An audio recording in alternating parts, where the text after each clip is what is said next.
विद्यार्थी मित्रमैत्रिणींनो, आजच्या या क्लासमध्ये मी तुमचं सगळ्यांचं स्वागत करते। मी Sangeeta B Lote, SGS composite PU college Madhbang, taluka Atni. तर विद्यार्थी मित्रांनो, आज आपण साहित्य मंथन भाग 1 यातील 5वा पाठ पाहणार आहोत। 5वा पाठ आहे घार हिंडते आकाशी। विद्यार्थी मित्रमैत्रिणींनो, तुम्ही एक अभंग ऐकलेला आहे, घार हिंडते आकाशी चित्त तिचे पिलापाशी चारा चोचीत घेऊन फिरे। हा एक अभंग तुम्ही ऐकलेला आहे। तर त्या अभंगाची तुम्हाला साहजिकच आठवण झाली असेल। घार हिंडते आकाशी हा पाठ लिहिलेला आहे सिंधुताई सपकाळ यांनी। आता सिंधुताई सपकाळ म्हणताच तुम्हाला कुठेतरी एक आठवणीत असणारं हे नाव वाटत असेल, साहजिकच आहे। मी सिंधुताई सपकाळ नावाचा एक मराठी चित्रपट तुम्ही बघितलेला आहे किंवा नसेल बघितला तरी तुम्ही कुठेतरी ऐकलेला आहे। ठीक आहे, बघितलेला नसेल तर नंतर मात्र तुम्ही हा चित्रपट अवश्य बघायचा आहे। आलं लक्षात?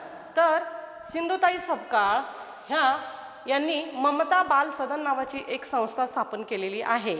सिंधुताई सपकाळ ह्या ग्रामीण भागातल्या एक सामाजिक कार्यकर्त्या आहेत। त्यांचा जन्म 1948 मध्ये झालेला आहे। अजूनही त्या हयात आहेत। तर या ठिकाणी बघा विद्यार्थी मित्रमैत्रिणींनो, यांचं फार लहानपणी लवकर लग्न झालेलं आहे।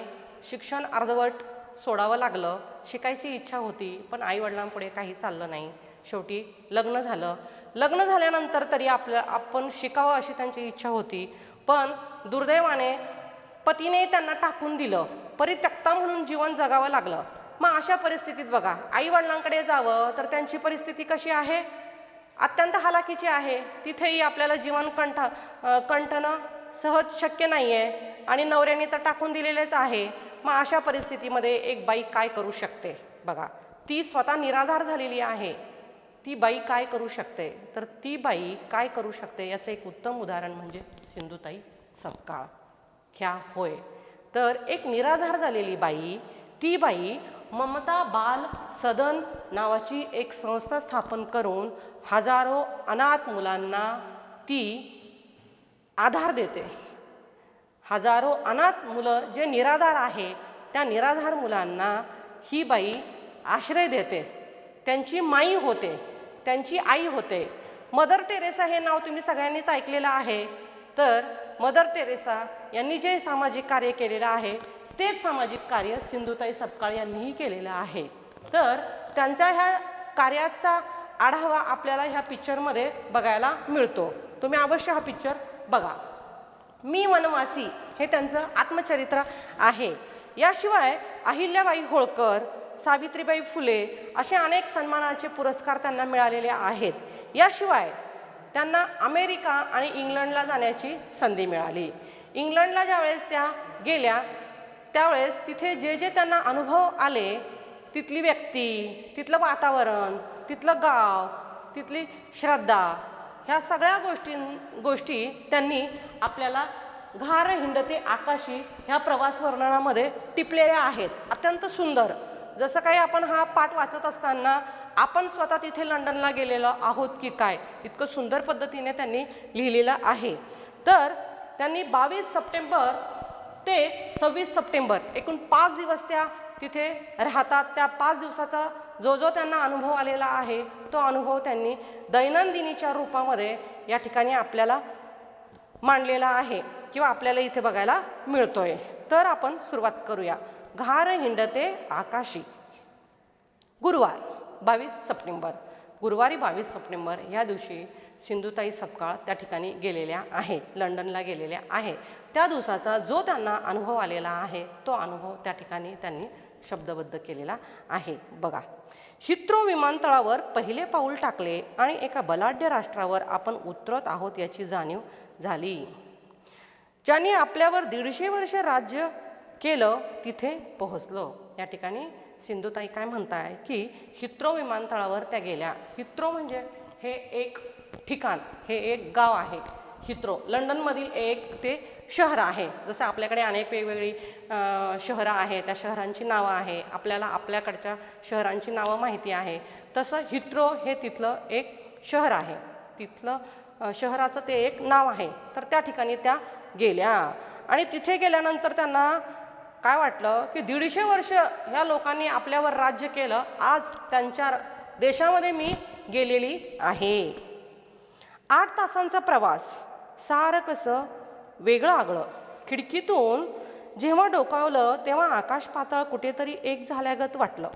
स्वप्नच जसं 7 समुद्रापार नव्या दुनियेत पोहोचलो. आता साहजिकच आहे, आपण कुठेतरी एखाद्या नवीन ठिकाणी गेलो, कुठेतरी गावाला गेलो की तिथलं सगळं वातावरण नवीन असतं, तिथली लोकं नवीन असतात, तिथलं ते गाव नवीन असतं. मग कसं आपल्याला कसं वेगळं वेगळं वाटतं, तसं यांनाही वाटू लागलं. एकतर मुंबई ते लंडनपर्यंत 8 तास विमानाचा प्रवास. तिथे गेल्यानंतर त्यांना सगळं काही असं वेगळं वेगळं वाटू लागलं. खिडकीतून बघितल्यानंतर आकाश पाताळ एक झाल्यासारखा, क्षितिज असल्यासारखा त्यांना अनुभव आला आणि आपण कुठेतरी एका नवीन दुनियात पोहोचलोय, जसं काय आपण स्वप्नातच गेलोय की काय असं त्यांना तिथे वाटू लागलं. विमानातून बाहेर उतरल्यावर वाट बघावी लागली. आपण कुठेतरी आपल्या जगातून दुसऱ्या जगात पोहोचलो असं वाटलं. कुठेतरी भरकटलो, हरवलो, फसलो असंही मन सांगत होतं. आता विमानातनं उतरल्यानंतर त्यांना तिथली लोकं घ्यायला येणार होती. त्यांची वाट बघत जरा वेळ बसावं लागलं. पण त्यांना असं वाटलं, नवीन ठिकाण, नवीन गाव, नवीन देश, सगळं काही नवीन नवीन. मी इथे कुठे हरवले की काय, मी इथे कुठे भरकटले की काय. म्हणजे आपलं माणूस, आपलं गाव सगळं काही सोडून येतं, त्यावेळेस आपण आपल्या गाव जे काय आहे ते आपण पाठीमागे सोडून आल्यानंतर चुकल्यासारखं वाटतं. तसं यांना वाटू लागलं की मला असं वाटतंय की मी कुठेतरी हरवले, कुठेतरी भरकटले आहे, कारण सगळं तिथे वातावरण नवीन होतं. आपला गाव बरा, आपली लेकरं बरी, आपली माती बरी. या ठिकाणी बघा आईची प्रेमळ ममता, माया आपल्याला यातनं दिसून येते. त्या काय म्हणतात, आपला गाव बरा.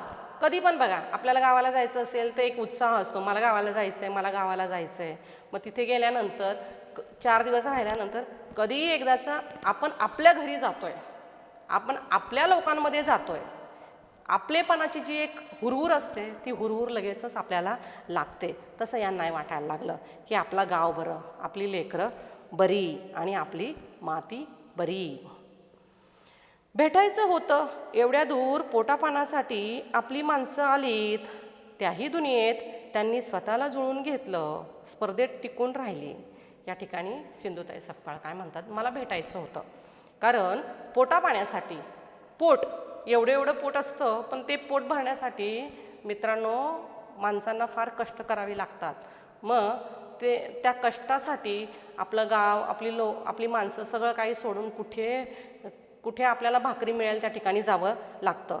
तसं सिंधुताई सपकाळ म्हणतात की ह्या पोटासाठी कुठे पोट भरून घेण्यासाठी आपलं गाव, आपली माणसं सोडून लांब आलेली आहे. मला त्यांना भेटायचं होतं, मला त्यांना बघायचं होतं, मला त्यांच्याशी बोलायचं होतं. आणि ह्या सगळ्या नवीन वातावरणामध्ये, ह्या सगळ्या नवीन लोकांमध्ये ते कसं जुळून घेतात ते मला बघायचं होतं.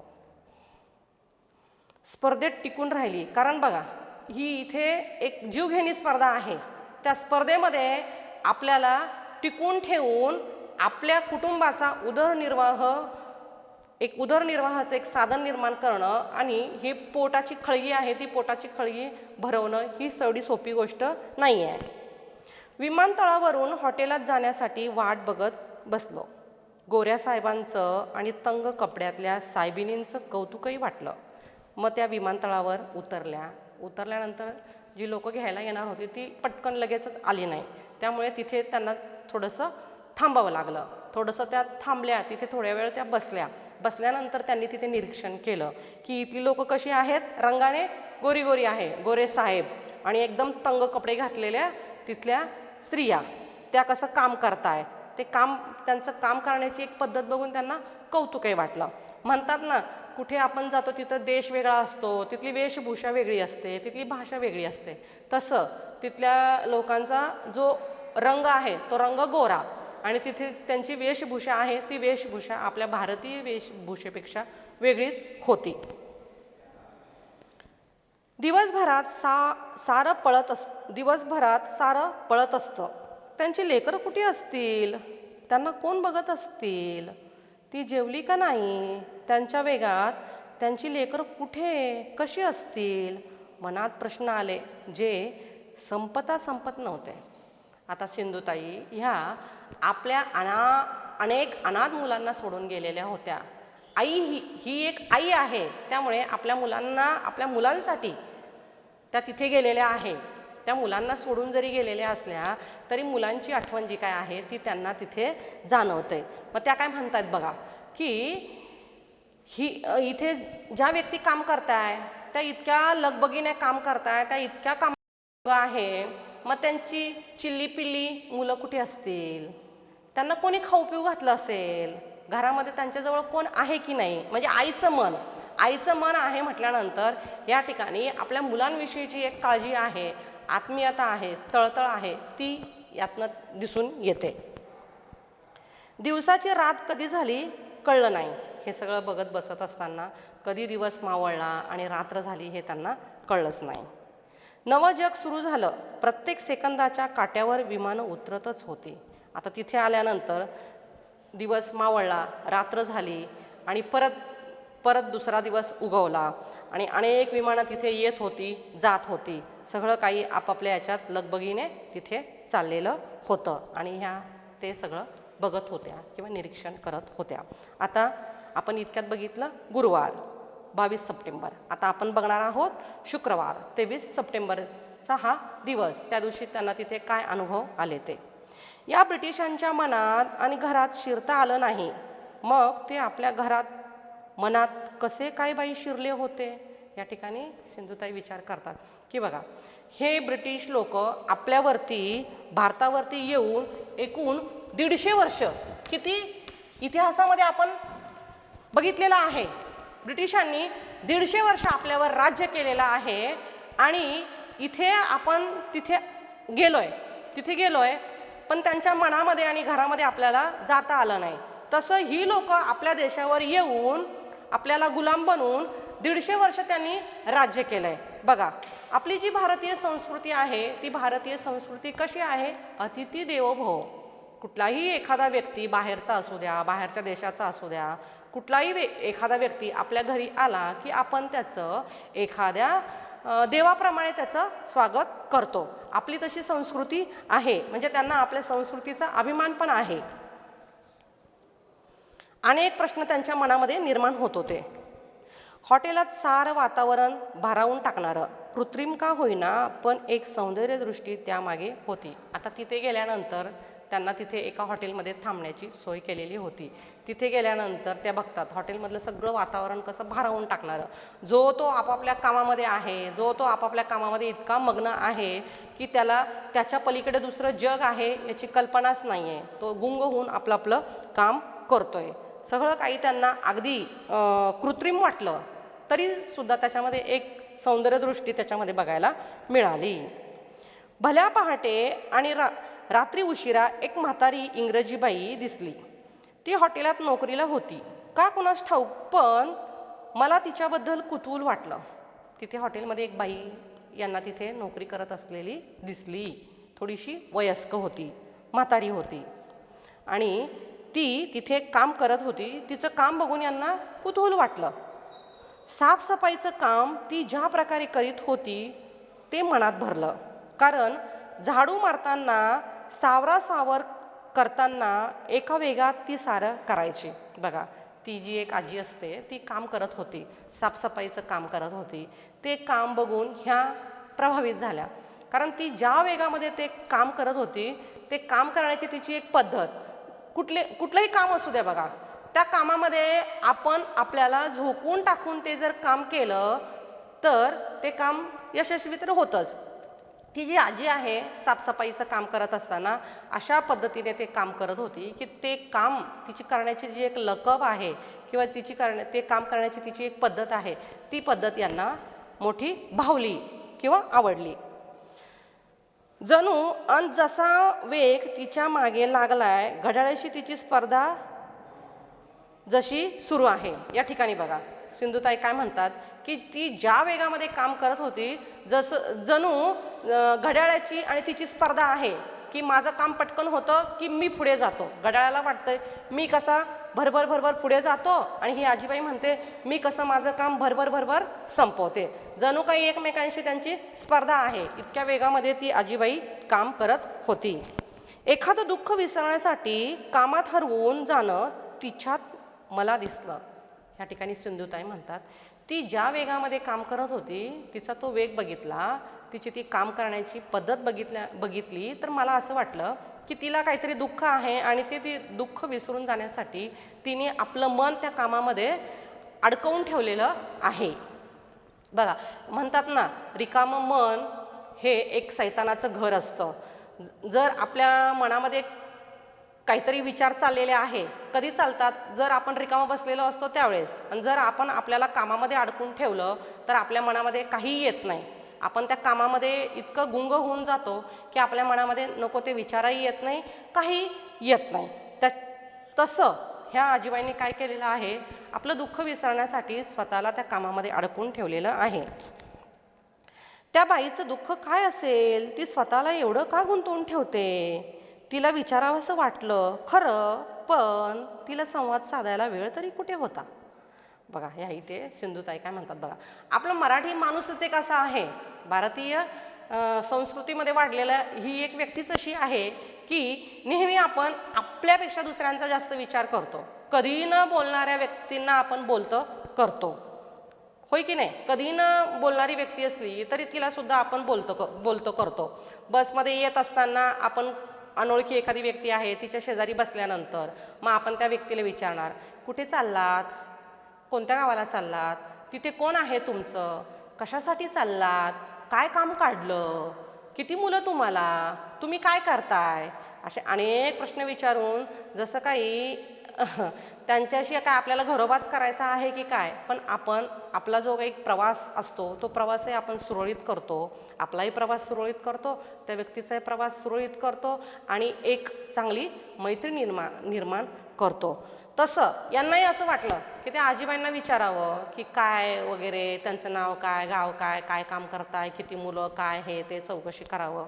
पण त्या आजीबाईला कुठे वेळ आहे, कारण त्या अशा वेगामध्ये काम करताय की त्यांना पाठीमागे फिरून बघायला किंवा कोणी बोललं तरी बोलायला वेळच नाही आहे. आता इथे होती पण कुठे गेली कुणास ठाऊक. म्हणजे इतक्यात इथे बघितलं तिला काम करत असताना आणि जरा वेळाने बघतो तर ती व्यक्ती तिथे नाहीच आहे, कुठल्या कुठे ती गेली. म्हणजे इतक्या तत्परतेने गडबडीने ती काम करत होती. लंडनच्या सफरीवर निघालो. आता ह्या तिथे लंडनला गेलेल्या आहे. साहजिकच लंडनमध्ये गेल्यानंतर तिथे लंडनमध्ये जे मेन स्थळं आहे किंवा बघण्यासारखे प्रेक्षणीय जे स्थळं आहे ते स्थळं बघण्यासाठी सिंधुताई तिथे निघाल्या. एका भल्या मोठ्या बसमधून तिथंही एक आजीबाई गाईड होती. मग लंडन शहराचं यांना एक दर्शन करून आणण्यासाठी एका भली मोठी तिथे एक बस होती. त्या बसमध्ये ह्या गेल्या आणि तिथे एक गाईड होत्या. त्या गाईड कोण होत्या तर एक आजीबाईच होती.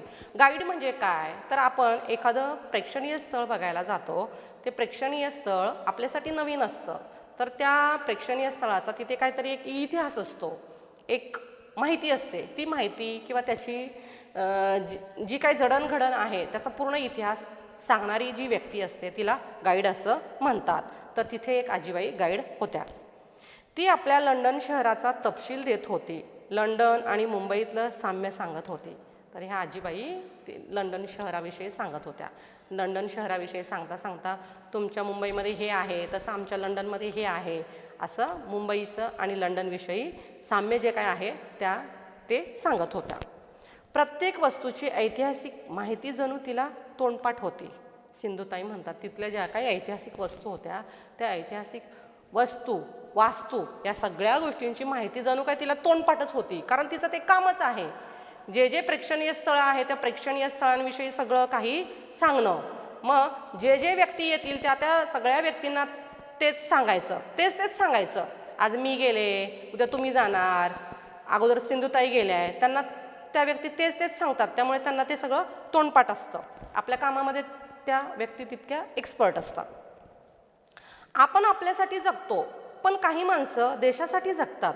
देशाला, शहराला स्वच्छ सुंदर ठेवण्यासाठी ती झपाटलेली असतात. इथे एक नवीन गोष्ट बघा, या ठिकाणी सिंधुताई काय म्हणताय, आपण आपल्यासाठी जगतो, पण काही व्यक्ती अशा असतात की त्या स्वतःसाठी जगत नाही, तर त्या देशासाठी जगतात.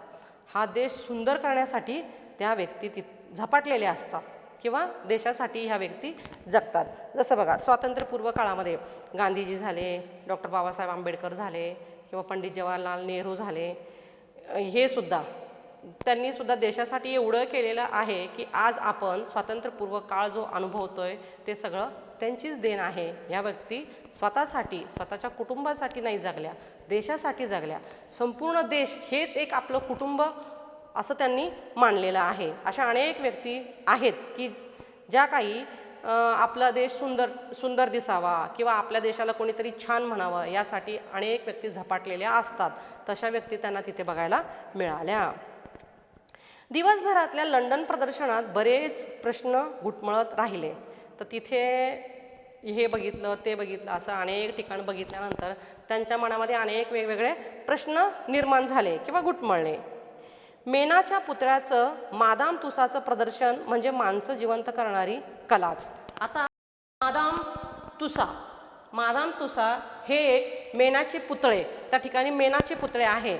जगातील ज्या काही अत्यंत प्रसिद्ध व्यक्ती असतात त्या प्रसिद्ध व्यक्तींचे त्या ठिकाणी मेनाचे पुतळे निर्माण केलेले आहे.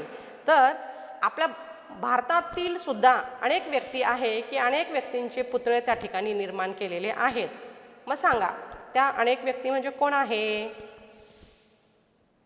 मादाम तुसामध्ये तिथे गेल्यानंतर मेनाच्या पुतळ्याचं प्रदर्शन त्यांना बघायला मिळालं. त्या ठिकाणी आपल्या भारतीय व्यक्ती कोण होते? अमिताभ बच्चन, सलमान खान, ऐश्वर्या राय, कैटरीना कैफ. या व्यक्ती तुम्हाला माहीत नाही असं नाही आहे. या व्यक्ती तुम्हाला खूप जवळच्या असणाऱ्यासारख्या आहे आणि माहीत आहे, कारण चित्रपट जगताशी संबंधित असणाऱ्या आणि प्रसिद्ध असणाऱ्या ह्या व्यक्ती आहे. त्यांचे मेनाचे पुतळे त्या ठिकाणी निर्माण केलेले होते आणि ते पुतळे असे होते की हुबेहूब तीच तर व्यक्ती तिथे नाही आहे ना असं आपल्याला संभ्रम होईल किंवा वाटेल. इतके हुबेहूब तंतोतंत त्यांच्यामध्ये जिवंतपणा बघायला मिळाला. हुबेहूब वाटत होते. काहीदा तर पुतळे आपल्याशी बोलतील की काय असं पण वाटायचं. यांना अनेक पुतळे बघून असं वाटलं की हे पुतळे आता आपल्याशी बोलतील की काय, म्हणजे इतका त्या पुतळ्यांमध्ये जिवंतपणा त्यांनी ओतला होता किंवा जिवंतपणा त्या ठिकाणी त्यांना बघायला मिळाला. हिंदुस्थानातले पुतळे मात्र या प्रदर्शनात अवघडल्यागत अडचणीत सापडल्यासारखे अज्ञातवासात आलेले सारे हिंदुस्थानी भासत होते. अनेक जगातील प्रसिद्ध व्यक्तीचे पुतळे तिथे होते. अनेक व्यक्तींचे पुतळे बघता बघता हिंदुस्थान म्हणजे आपल्या भारतातील व्यक्तींचे पुतळे तिथे बघायला सिंधुताई गेल्यानंतर त्यांना असं वाटलं हे पुतळे जसं काही अवघडले की काय. कारण बघा, आपलं गाव, आपला देश, आपलं घर सोडून गेल्यानंतर जसं काही आपल्याला फ्री कम्फर्टेबल म्हणतो की नाही आपण, तर तो फ्रीपणा त्या ठिकाणी मिळत नाही. तसं हे पुतळे मला तिथे अवघडल्यासारखे वाटले. जणू काही त्यांना अज्ञातवासात, वनवासात पाठवलं आहे की काय असं मला तिथे त्या पुतळ्यांना बघून जाणवलं. उदासपणा प्रत्येकाच्या चेहऱ्यावर वाटला. त्यांना असं वाटलं की हे पुतळे उदास आहे. कारण काय आहे बघा, आपण ज्या रंगाचा चष्मा घालतो त्या रंगाचं जग आपल्याला दिसतं. आता मी निळ्या रंगाचा चष्मा घातला तर मला सगळं जग किंवा ही सृष्टी मला निळी दिसेल. तसं ह्या पण सिंधुताई सुद्धा आपल्या अनेक लहान लहान मुलांना सोडून गेलेल्या आहे. तर त्यांना ते कुठेतरी त्यांचं ममता किंवा आई पण कुठेतरी त्यांना खात होता आतमध्ये. त्यामुळे त्या उदास होत्या आणि तोच उदासपणा त्यांना त्या पुतळ्यांच्या चेहऱ्यावरती बघायला मिळाला.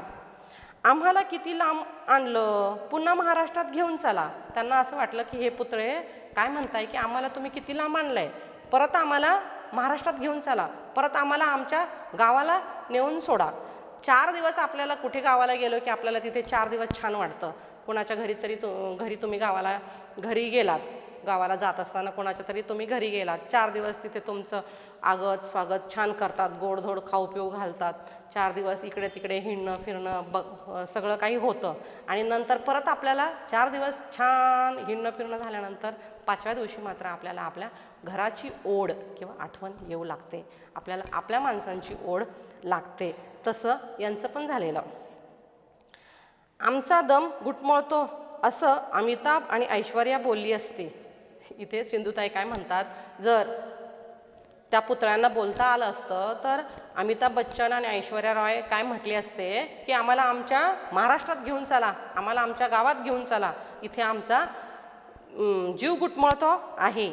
जर पुतळे जिवंत झाले तर ते असंच काहीसं बोलतील. म्हणजे यांच्या इथे आता ह्या सुद्धा सिंधुताई तिथे गेलेल्या आहे, नवीन सगळं वातावरण आहे, नवीन माणसं आहे, पण त्यांची ओढ आपल्या घराकडे लागलेली आहे. त्यामुळे त्यांना असं वाटतंय की इथे अमिताभ बच्चन आणि ऐश्वर्या राय म्हणताय की आम्हाला आमच्या घराकडे घेऊन चला. शनिवार 24 सप्टेंबर. आता आपण बघणार आहोत शनिवारी 24 सप्टेंबर या दिवशी त्यांना तिथे काय काय अनुभव आला आणि तिथे गेल्यानंतर अजून कुठली कुठली प्रेक्षणीय स्थळं त्यांनी बघितली. थेम्स नदीचा किनारा.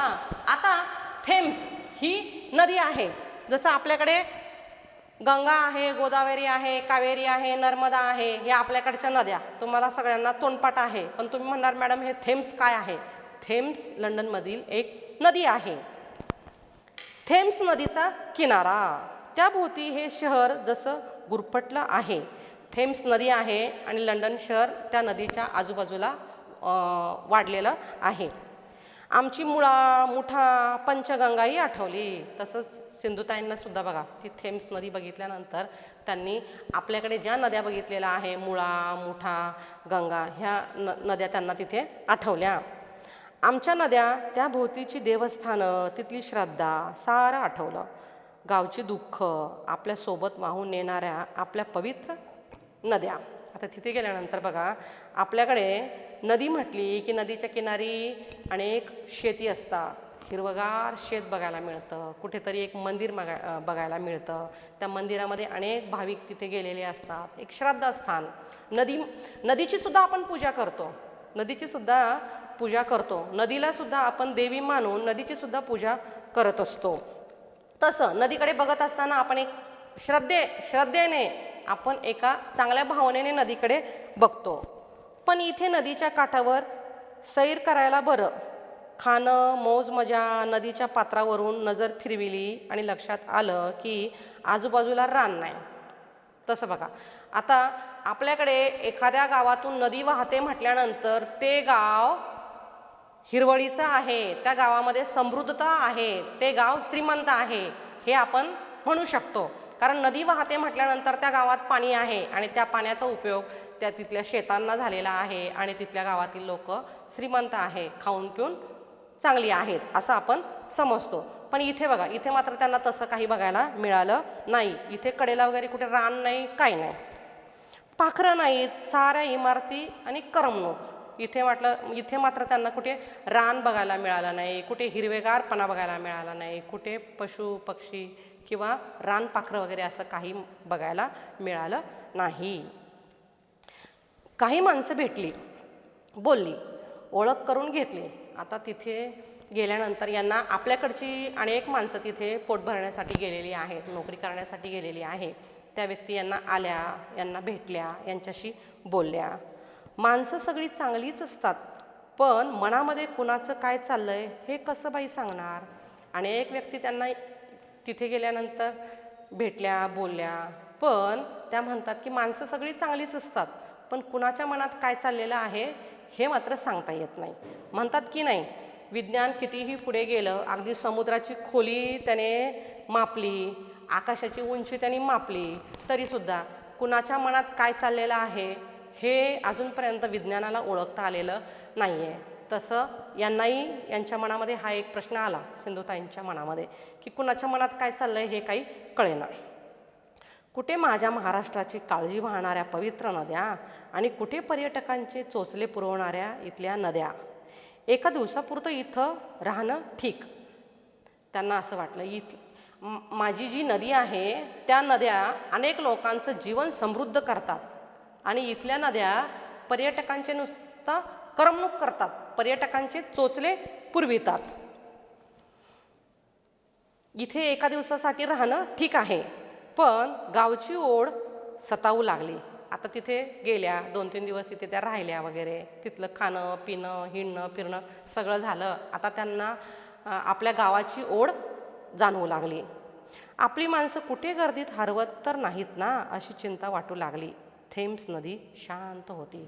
नदी मात्र शांत आहे, पण यांच्या मनामध्ये अनेक प्रश्न उचंबळून येत आहे.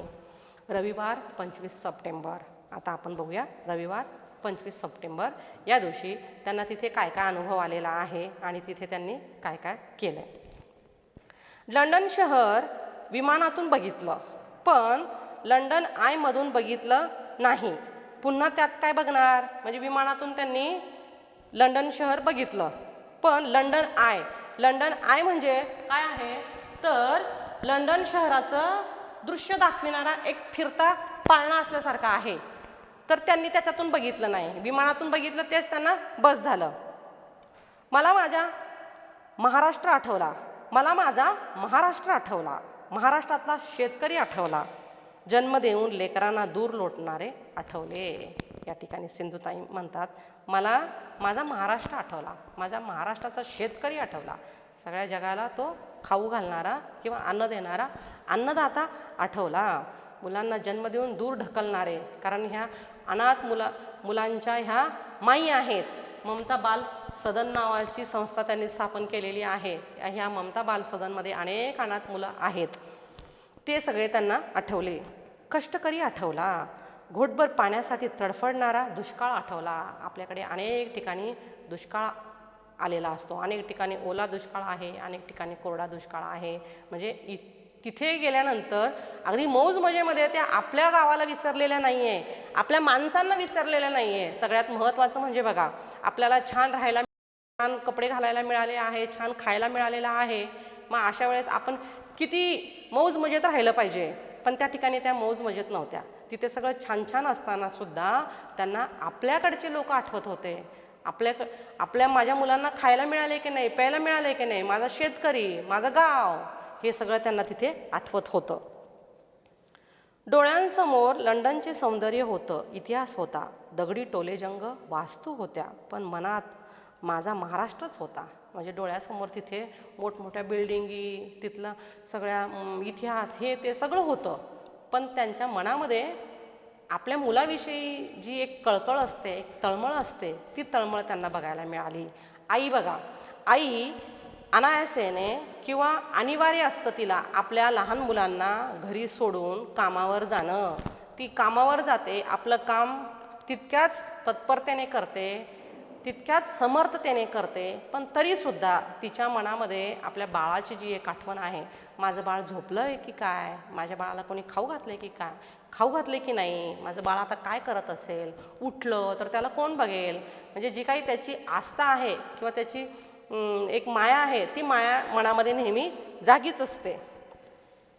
तहानलेली भुकेलेली लेकरं होती, डोळ्यात लंडन खरं, पण मनात माझा महाराष्ट्र. म्हणजे डोळ्यात देखत तिथे लंडन होतं, पण त्यांच्या मनामध्ये मात्र पूर्ण महाराष्ट्राची एक आठवण होती. संपूर्ण आपल्या ममता बाल सदन या संस्थेमध्ये जे मुलं राहत होते, त्या मुलांची तळमळ किंवा कळकळ त्यांच्या मनामध्ये आपल्याला बघायला मिळते. डुलकी लागत होती, मधूनच हे सगळं आठवत होतं. डुलकी लागत होती, कारण शरीर दमलेलं होतं, थकलेलं होतं. मुख्य कार्यक्रम भव्य दिव्य झाला, कारण ज्या कार्यक्रमासाठी त्यांना तिथे बोलवलेलं होतं, तो कार्यक्रम एकदम भव्य दिव्य छान झाला. एका मराठी चित्रपटाचा गौरव झाला, मी सिंधुताई सपकाळ. हा चित्रपट सर्वोत्कृष्ट चित्रपट ठरला. म्हणजे बघा, एक अत्यंत सर्वसामान्य व्यक्ती, त्या सर्वसामान्य व्यक्तीच्या जीवनावरती एक चित्रपट निघतोय आणि त्या चित्रपटाचं प्रदर्शन एका वेगळ्या देशामध्ये होतंय, ही गोष्ट फार महत्त्वाची आहे. पुरस्कार मिळाला, मी सारं काही डोळे भरून बघत होते आणि त्यांना त्या ठिकाणी पुरस्कार मिळाला. ते सगळं बघत असताना डोळे भरून त्या सगळ्या ह्या गोष्टी बघत होत्या आणि त्यांच्या डोळ्यासमोर एक एक एक एक गोष्ट तरळून जात होती. एखाद्या जिवंत बाईच्या कामावरल्या चित्रपटाला पुरस्कार मिळाला. जसं माझ्याच आयुष्यावर शिक्कामोर्तब होतंय असं वाटलं, कारण हा चित्रपट त्यांच्या जीवनावरती आधारित असणारा चित्रपट आहे. त्यांनी कसं कसं जीवन व्यतीत केलेलं आहे आणि म्हणजे बघा, स्वतःचं जीवन अत्यंत दुःख भरलेलं आहे. स्वतः निराधार असताना असंख्य अनाथ मुलांना आधार देणं ही गोष्ट तितकी सोपी नाही आहे. म्हणजे आपल्याला राहण्याचं ठिकाण नसताना आपण आपल्यासारखे जे अनाथ मुलं असतात त्या अनाथ मुलांना आपण एक ठिकाण देतो, एक आसरा देतो, एक आधार देतो, ही गोष्ट फार महत्त्वाची आहे. त्यांनी जे कार्य केलेलं आहे त्या कार्याचा हा गौरव म्हणजेच त्यांच्या जीवनावरती मी सिंधुताई सपकाळ हा चित्रपट निघालेला आहे. जिवंतपणीच हा मान मिळाला, पण मी हे पुरस्कारासाठी नाही केलं, माझ्या लेकरांच्या जगण्यासाठी जगले, कुठलाही स्वार्थ न धरता. या ठिकाणी सिंधुताई म्हणतात की मला अनेक पुरस्कार मिळाले, पण मी हे पुरस्कारांसाठी केलेलं नाही आहे, मी माझ्या मुलांसाठी जगले. म्हणजे माणूस बघा, एखादी कुठलीही गोष्ट करत असताना मला प्रसिद्धी मिळावी, मला पैसा मिळावा ही अपेक्षा धरून करत नाही. ही अपेक्षा धरून जर केलं तर त्याच्या कार्याचा गौरवही होत नाही. आपल्याला समाधान मिळावं, आपण कुठलंही काम करत असताना आपल्याला समाधान मिळावं, या समाधानासाठी आणि आपण केले की जे काही काम करतोय त्याचा उपयोग कुणासाठी तरी व्हावा, आपलं हे जे काही जीवन आहे ते कुणासाठी तरी सार्थकी लागावं या भावनेने जर केलं तर त्या कामाला प्रसिद्धी नाही मिळालं तरी सुद्धा चालते किंवा त्याची हापापी तो व्यक्ती करतच नाही. सोमवारी 26 सप्टेंबर या दिवशी तिथे त्यांना काय अनुभव आला आहे, तो अनुभव त्यांनी कशा पद्धतीने शब्दबद्ध केला आहे बघूया. परतीचे वेध लागले. आता तिथे गेल्यात, 4 दिवस त्या तिथे राहिल्या, तिथलं सगळं काही प्रेक्षणीय स्थळे वगैरे बघितली. आता मात्र त्यांना आपल्या गावाकडे आपल्या लोकांमध्ये यायचं होतं आणि त्यांच्या मनामध्ये ते परतीचे वेध लागले होते. ब्रिटिशांनी कोणी एकेकाळी आम्हाला लुटून नेले, आज आम्ही आमच्या माणुसकीच्या धड्यांनी त्यांना लुटून नेत आहोत. मित्रांनो, मी म्हटलं ना, 150 वर्ष ब्रिटिशांनी इथे राज्य केलंय, 150 वर्ष राज्य केलं आणि आपल्याला त्यांनी लुटून नेलं. पण आज आपण आपल्या माणुसकीच्या धड्यांनी आपण त्यांना लुटतोय, आपल्या संस्कृतीने आपण त्यांना लुटतोय. जगा आणि जगवा. कुठली माणुसकी? तुम्हीही जगा आणि दुसऱ्यांनाही जगू द्या. हा एक संदेश आहे, हे एक मानवी मूल्य आहे. ते मानवी मूल्य भारतीय लोकांनी किंवा भारतीय संस्कृतीने संपूर्ण जगाला दिलेला आहे. माणूस म्हणून प्रत्येक जीवाला सांभाळा ही शिकवण या निमित्ताने आपण त्यांना दिली आहे. सिंधुताई काय म्हणताय? जगा आणि जगवा. माणूस म्हणून तुम्हीही जगा आणि दुसऱ्याला सुद्धा तुम्ही सांभाळा, दुसऱ्याच्या जीवाला सांभाळा.